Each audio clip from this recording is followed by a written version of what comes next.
Hola, en esta clase vamos a ver la diversidad de los seres vivos y cómo esa diversidad, esa enorme diversidad, vemos acá que hay un montón de grupos, un montón de filos y entre esos grupos además hay muchísimas especies. Vamos a ver entre esa diversidad cómo tiene que ver la estructura celular, las estructuras que presentan las células y el proceso evolutivo que fue transcurriendo. La primera de las clasificaciones es en cuanto a los dominios. Los dominios son tres y son las bacterias, las arqueas y los eucaria. Las arqueas y las bacterias tienen células procariotas, células en las que son mucho más simples, más pequeñas, y el material genético es una molécula grande y circular de ADN en el que están débilmente asociadas proteínas y se encuentra en el centro, en una región llamada nucleoide, y carece de membrana protectora. En realidad la única membrana de las células procariotas es la externa y puede que tenga algún otro repliegue, pero nunca tiene compartimentos internos separados.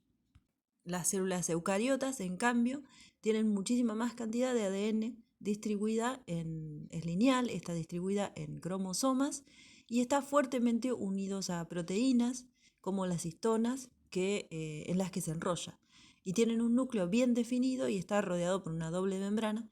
Y además en el citoplasma hay varias organelas rodeadas de membrana y que cumplen distintas funciones. Y los compartimentos de la célula, que es mucho más grande, tienen distintas funciones. Comencemos por las células procariotas, o sea, por los dominios arquea y bacteria. En este dibujo se muestra cómo la membrana exterior de las células procariotas, que pueden tener distintas formas, está rodeada por una pared bastante gruesa conformada por, puede ser peptidoglicanos y distintas proteínas. También pueden tener distintas estructuras locomotoras como los flagelos. En cuanto al dominio arquea, se parece morfológicamente bastante a las bacterias. De hecho, en un momento se clasificaron juntas y existía el reino Monera. Eso se abandonó en 1977, cuando se descubrió que el metabolismo de las arqueas era bastante diferente al de las bacterias y de hecho era más similar en algunos aspectos a los eucariotas. La clasificación de las arqueas es todavía difícil porque la mayoría todavía no se han estudiado en el laboratorio. Y bioquímicamente se sabe que las arqueas no tienen peptidoglicanos en sus paredes celulares, que tienen distintas rutas metabólicas que son más parecidas en cuanto a la transcripción y traducción a los eucariotas y que presentan membranas también diferentes a ambos grupos. O sea que las arqueas se considera que están más cerca genéticamente o emparentadas, digamos, a los eucariotas que a las bacterias. Por eso se considera que es un dominio aparte. Las arqueas se reproducen asexualmente y se dividen por fisión binaria, por fragmentación o gemación. Y a diferencia de bacteria y de eucaria, no se conoce ninguna especie de arquea que forme esporas. A las arqueas las podemos encontrar en ambientes extremos, como ácido, por ejemplo, en este arroyo que sale de una mina contaminado en España, ha sido invadido por colonias de arqueas. También se puede encontrar en lagos muy salados, son halófilas, y utiliza como fuente de energía, puede ser la luz solar u otras fuentes de carbono, pero las arqueas no son capaces de fijar carbono. Hoy se sabe que están presentes en diversos hábitats y que probablemente sean las más abundantes, las formas de vida más abundantes en el suelo y en los océanos. También encontramos metanógenas, que son anaerobias obligadas y que producen metano. Esto lo encontramos en tractos digestivos de animales, incluso nosotros mismos. También pueden vivir en ambientes pantanosos y no se conocen arqueas que sean patógenas. En cuanto al dominio bacteria, son organismos también unicelulares, también procariotas y pueden habitar diversos hábitats como el agua dulce, salada, el aire. Pueden ser simbiontes, mutualistas, comensalistas o también pueden ser parásitos. Pueden aprovechar fuentes de energía como la luz, pueden fijar nitrógeno en este caso, pueden aprovechar componentes orgánicos e inorgánicos, pueden ser descomponedoras O sea que es muy diverso el modo de vida que pueden tener, o sea, de ser autótrofas o heterótrofas. Tienen una pared celular formada por peptidoglucanos que se clasifican como gram positivos o gram negativos de acuerdo a una tinción que se utiliza para saber, por ejemplo, qué medicación qué antibióticos se pueden usar ante un determinado patógeno. Esos peptidoglucanos están unidos a proteínas varias. Las membranas de las bacterias no tienen colesterol y pueden tener también filamentos locomotores. El material genético es tal como las arqueas, es circular, es menos cantidad de ADN que los eucariotas, y también pueden tener plásmidos, y esto es importante porque pueden realizar transmisión horizontal de genes, pueden propagar sus genes entre sí mediante la transformación o la conjugación. Esto se ha descubierto porque hay resistencias a antibióticos que son traspasadas por distintas especies de bacterias. Y también pueden formar endosporas resistentes y esa resistencia puede durar años. Las bacterias tienen diversidad de formas morfológicas como los cocos, los bacilos, los espirilos, los vibriones, distintas morfologías que se observan. Entre las bacterias más abundantes están las cianobacterias, que son las antiguamente llamadas algas verde azuladas. Y esto es porque tienen capacidad fotosintética, el mismo tipo de fotosíntesis que realizan las plantas, son autótrofas, o sea, y son bastante abundantes en aguas como aguas dulces u océanos. Acá hay una diversidad de formas, como les mencionaba. Y las cianobacterias son las responsables en la antigüedad del cambio, la oxidación, la gran oxidación que se produjo y el cambio en la atmósfera. Vamos a ver que esta relación entre el tipo de fotosíntesis que hacen las plantas y las bacterias no es casualidad, sino que se cree que en el pasado tuvieron una endosimbiosis, esto es una incorporación de un tipo de bacterias dentro de las células eucariotas. Vayamos ahora al origen del dominio eucaria o eucariota. Y se cree que desde el ancestro común, que tenemos todas las formas de vida, todos los dominios, hubo una ramificación temprana en las células procariota primordiales que se dividieron en bacterias y arquea, las que se conocen hoy día. Entre las arquea hay un grupo, un reino que se llama Asgard, que tiene algún tipo particular de arquea que se llaman loquiarquea, que tienen la capacidad de realizar pseudópodos y de englobar partículas, o sea que la membrana es bastante fluida y de hecho se observa que en la actualidad que hace esto, que engloba algunas bacterias y la termina incorporando como simbionte. Esto se supone que ocurrió en el pasado con algunas bacterias que podían realizar respiración, podían utilizar el oxígeno disponible en la atmósfera y ocurrió la primera de las incorporaciones simbiogenéticas, que es la de las mitocondrias. Casi todas las células eucariotas tienen mitocondrias y las que no tienen es porque las perdieron.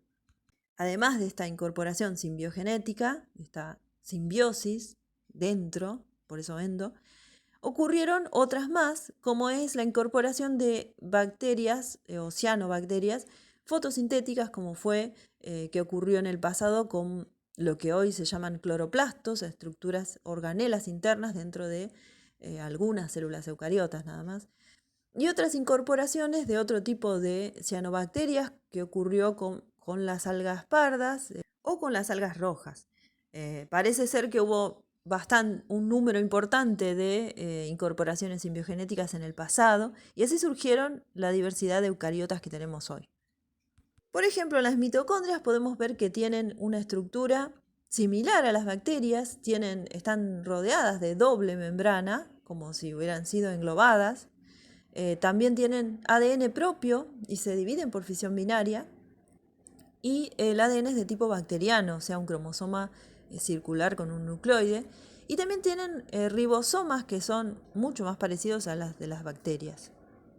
En el caso de los cloroplastos o plastos en general, porque son interconvertibles, se heredan solamente en las células, así como las mitocondrias, o sea que se reproducen internamente por fisión binaria dentro de las células eucariotas, y también tienen ADN propio, en este caso muchas copias de ADN dentro del estroma, y también están rodeados por doble membrana, y pasa lo mismo con los ribosomas. Viendo particularmente las estructuras que tienen las células eucariotas, por poner un ejemplo, vamos a poner las células animales, que presentan un núcleo bien definido, con mucho material genético organizado en distintos cromosomas, muchos repliegues de membrana, muchos compartimentos, como los retículos endoplasmáticos, como el aparato de Golgi, como distintos tipos de vesículas, lisosomas. También tenemos las mitocondrias, que son los simbiontes. También tenemos, por ejemplo, estructuras locomotoras como los flagelos o los cilios y un organizador del citoesqueleto que es el centríolo o centrosoma. Si miramos las células de plantas, vamos a ver que son mucho más grandes que las células animales, tienen este núcleo también muy parecido, característico de las células eucariotas, también los retículos endoplasmáticos, el aparato de Golgi, que a veces en las células vegetales se puede llamar dictiosoma. Y también, bueno, acá en esta imagen hay mitocondrias y cloroplastos, pero también puede haber otro tipo de plastos que son los que reservan, por ejemplo, caroteno. Hay plastos que reservan aceites, otros que reservan almidón. Tenemos distintas funciones que pueden cumplir estos plastos, pero todos se supone que provienen de cianobacterias. Todos los plastos y las mitocondrias se supone que se unieron por endosimbiosis hace 2000 o 1500 millones de años atrás. Y eso fue el origen de las células eucariotas. Pasamos a las subdivisiones del dominio eucaria y el primer reino que vamos a encontrar es el reino protista. El reino protista en realidad son todos los eucariotas que no son ni animales, ni plantas, ni hongos, por lo que no constituye un reino artificial, no tienen un único ancestro común que no incluya también las plantas, los animales y los hongos. Son muy diversos, podemos encontrar pequeños como microscópicos unicelulares, por ejemplo, las grandes algas pardas marinas. Pueden ser autótrofos, pueden ser heterótrofos, pueden ser parásitos o saprobios. Pueden tener o no paredes, pueden tener o no plastos incluidos como endosimbiontes. Así que encontramos muchísima variedad. En este reino tenemos los que están emparentados con los otros reinos multicelulares, como por ejemplo los hongos.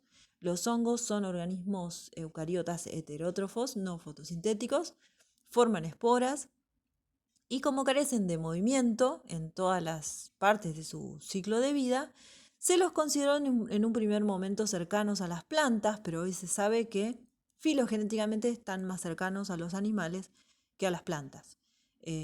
Las células poseen paredes celulares, pero las paredes no son de celulosa, sino que son de quitina, que es otro polisacárido diferente que está presente en los animales también. Los hongos son organismos pluricelulares, pero tienen un nivel de organización tisular, o sea que solo tienen unos pocos tipos de tejido. Sobre todo están conformados por hifas que crecen en el suelo o en distintos lugares, pueden ser simbiontes también de plantas.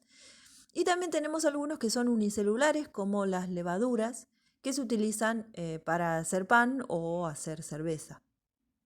Las células de los hongos suelen ser multinucleadas. Otro reino dentro del dominio eucaria somos los animales. Somos organismos heterótrofos multicelulares cuyo modo principal de nutrición es la ingestión y almacenamos reservas energéticas en forma de glucógeno o grasa.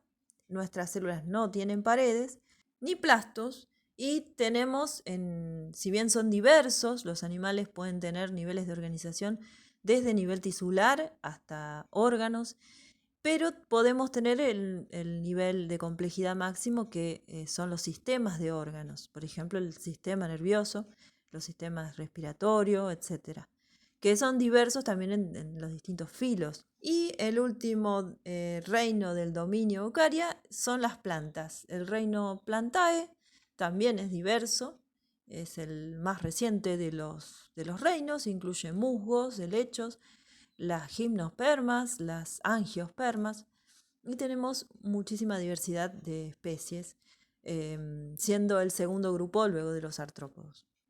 tenemos que tienen plastos, tienen paredes de celulosa y pueden captar la energía lumínica, o sea que son autótrofos y fijadores de carbono. Así que concluimos con la rápida visión de la diversidad de la historia de la vida sobre la Tierra, cómo fueron surgiendo las estructuras y cómo fueron diversificándose. Nos vemos en el laboratorio.